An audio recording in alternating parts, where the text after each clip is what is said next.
Chapter 1, Game Show. I walk to the door to my recently purchased home. I take a large breath of the fresh fall air. The summer's leaves, once full of life, now mostly dead and dying and lying on the ground, radiating I am still alive. I could almost smell the decaying brown, orange, and red leaves as I look at them. Oh yeah, this is the purpose to my life.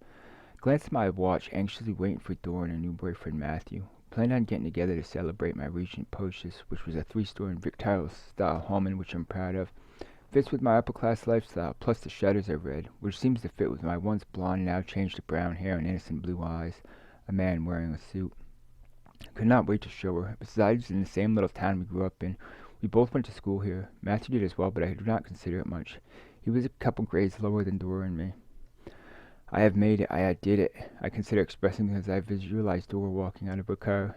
Not only was Dora and Matthew coming, but my all-time best bud ever is coming up with our old buddy GB, who now has blonde hair, is extremely attractive, can wear makeup, plus she dresses as a teenage young lady, pink and purple. Wonder what they will say about this place. I open back up my front door, place my thumb over the top of my hot tobacco, and walk into the inside of my new home. Life's good. I grab the newspaper off my coffee table and sit down on the couch. Smell of fall lingering in my body. I begin to where I first experienced that fall sight. Oh yeah, I remember it was a movie, a scary movie. It amazes me how I can see something on television, place it in my brain, and wait to receive what I've seen. The thought just playfully waits, weeks, months, sometimes years, and then resurfaces. Odd. Not much longer as I'm thinking, I see Matthew's head peep in the front door. Knock, knock. Matt, I say, getting up off the couch, setting the bowl down on the ashtray. Morning, I say as I open the front door. So this is your house, Matthew says, confirming his suspicion. I drove around the block a few times to assure myself. Nice home, Matthew says in one big breath. Where's Dora, I ask. Out there roaming around, wondering if this is the house, Matthew answers. I look to my right, I see Dora. Dora, over here, I exclaim, waving my arm. Dora quickly walks up the steps. So glad you made it, I utter, giving Dora a hug. Let me show you the inside. This house is marvelous. I bought it for a cheap price.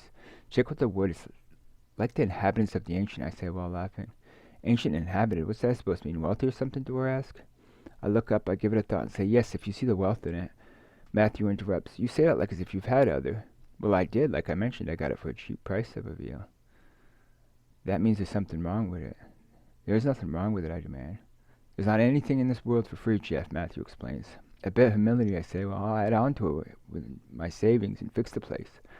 Dora, walking around the house, asks, is that why growing up you insisted on all us friends being wise and getting the savings? Too deep for me, Dora, I command and add. Let us go outside. I want to show you the backyard. Walking out of the front door and onto the left side of the house, I begin pointing with my finger, saying, all this land back here is mine. It came with the house.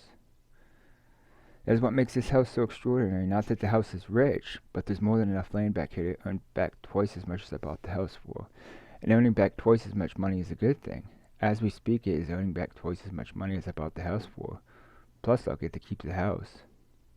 Good deal, Geoffrey, Matthew says, but obviously the catch. I guess the backyard here floods or something. Matthew's right, Dora explains. If the backyard does not flood, then there must be ghosts in the house or something. Matthew agrees. If not ghosts, bugs, rats, or snakes infest the place. I look towards the sky a bit discouraged. I was hoping for another comment other than a negative comment. Showing off to get a praise from Matt isn't happening. Thanks, Matty. Now I must be the positive. I will fix that, Matthew, I answer. Yeah, sure you will, Geoffrey, Matthew says. Why'd it gotta be like that, I say. I mean, look at this place. It's rich, and the backyard is huge. This is my ticket in, Matt, my golf sweater, my jacket, my slice of humanity. You cannot get a place like this. Plus, you live in an apartment. What do you know? Matthew backs off the conversation. I look at him, waiting to see his slick-back brown hair and brown eyes apparent snap back, but he did not. Instead, he gave a polite nod. Dora looks at me and says, you're sure I touched you, Geoffrey? What's gotten into you? I did not want to be honest with her. I figured she would not understand, and I did not want to reveal I have issues. None of the friends, including Matthew or Dora, have esteemed me in years. Because of that, I accepted that none would esteem, so I created our held-together friendship. I looked at him, wondering if he had been esteemed of such, and that's why he spoke negative of what is obviously a dream home. Speaking negatively about this house, but I told him I had paid for it would have fooled anyone. Where's GB and Kelly? I thought they would be here any moment now, I say, breaking up the friction between Matthew and me. I thought you knew, Matthew answers. There is the friction again. As soon as Matthew opened his mouth, I knew he thought he was better than me, like I could not pull together a weekend party. I do, man, I was just joking. I'm going to call them right now, I say. Walk inside the house. Warm air meets me on the inside. I pick up the phone. Ring, ring. Hello, I hear Kelly say. Are you and GB coming over today? Matthew and Dora here. I believe we'd have a fun time together. GB, do you want to go over to Jeffrey's? Matthew and Dora are there, I hear through the phone speaker. Mumbling, yeah, Jeff, we'll be over in a couple hours. Did you end up moving to 53 Tub Drive? Kelly asks. Yes. I hang up the phone. I pick my bowl up out of the ashtray. I scrape out the remains of the burnt tobacco. I walk over to my clay jar with a free lid on top. I casually take off the lid. I pinch my fingers in PA, anxiously desiring the clean drag once lit. I stuff the golden tobacco in the bowl. I pick up the lighter and walk back outside, ready to spark up at any moment. I see Matthew walk up to GB's gray car. I sob. GB, Kelly, Matthew says, full of excitement. I've not seen you in years. I did not notice the moment I sparked the bowl. I wave my hand, happy to see them. I invite them inside. They both hop out of the car with a mouthful of boring things to talk about. Kelly hears a noise. What is the banging, Jeff? She asks. A dude came up from Massachusetts trying to sell me a new closet, or has sold me a new closet. Come to my bedroom and you shall see. All five walk up the beautiful wooden stairs to Jeffrey's bedroom.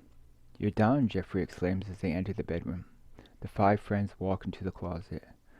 On and on they talk. I'm getting another bowl pack, I say, turning around and walking down the steps to my front door. A ghost wave meets me at the door. I pack the bowl. On and on they went. I pack another bowl. Gotta talk about something, anything. Hey, you know what I figured out, I say, adding? Virtual reality is now. All four stop at my words, aware that they must include me in the conversation. Which makes me add, I pause. What do you mean, Jeff? Matthew asks.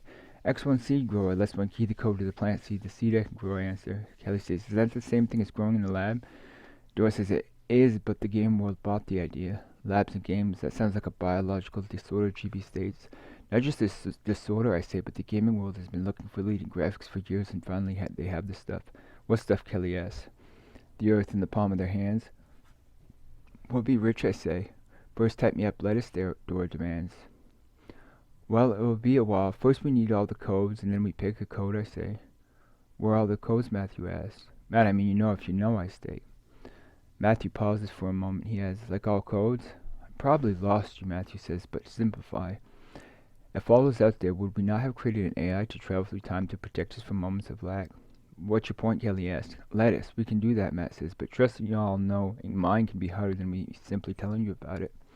Dora adds, is that what the lab was doing? Why do you ask? I question.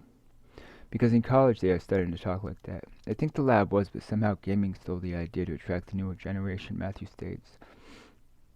So doing, GB begins saying. Kelly finishes, play your higher self, your all-knowing self. Let me tell you a story, I speak, knowing all. I know that those woods, deep down by the berry patches, on the smooth flat around the berry patches is a game show, I state, making it up as I went. What's the show, Matthew asks. It's out now, I say in a thrilling tone. What's it about, Kelly asks. Well, I don't want to give away too much, but it's a game show. This one is Ion. It's out now. Large amounts of force energy coming at us. We will know all. That's if we win. Like the game written by that guy. What was his name again? Brendon, Dora exclaims.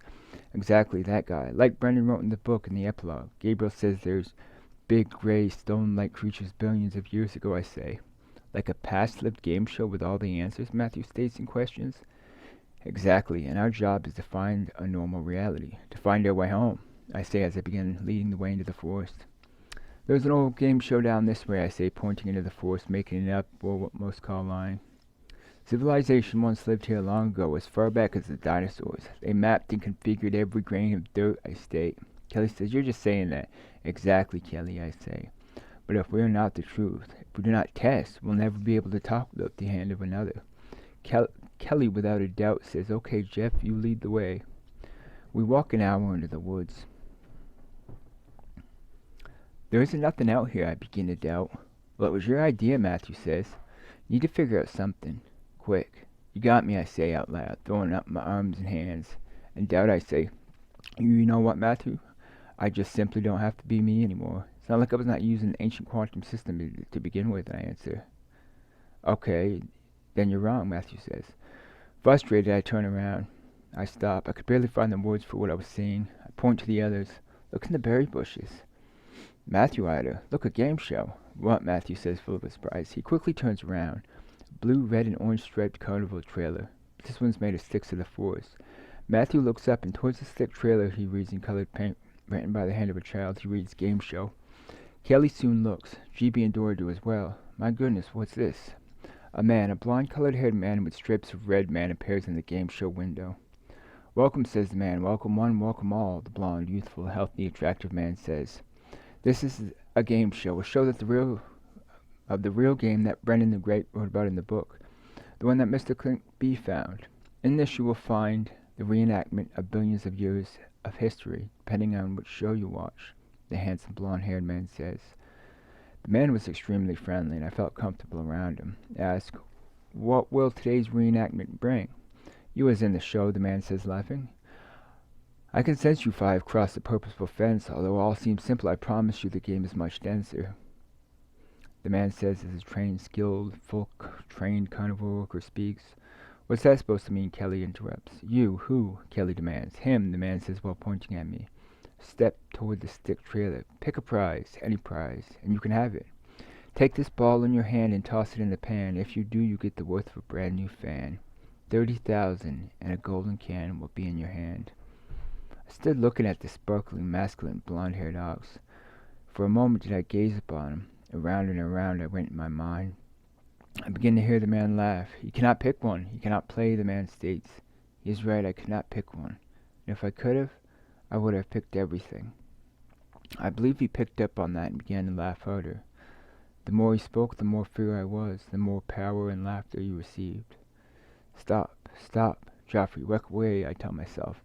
I pull together the little strength I have. I pick up my hand up, attempt to say screw you, and turn and slowly walk in the other direction. I take the ball in my hand playfully. I look towards my friends, giving an optimistic smile. I toss. I do not look. I lose my concentration. I hear a gentle clang. The man can, you heard the wham, and here you are, my man, 30,000 in this here golden can. The blond-haired man says, presenting a golden can before us. Surprised, I take the can out of his hand. As I do, he and the carnival trailer disappear.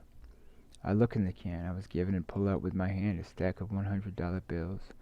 30,000 in the can. Matthew comes running towards me and pulls the money out of my hand. What should we do with this? I say, let us be careful. We walk back home.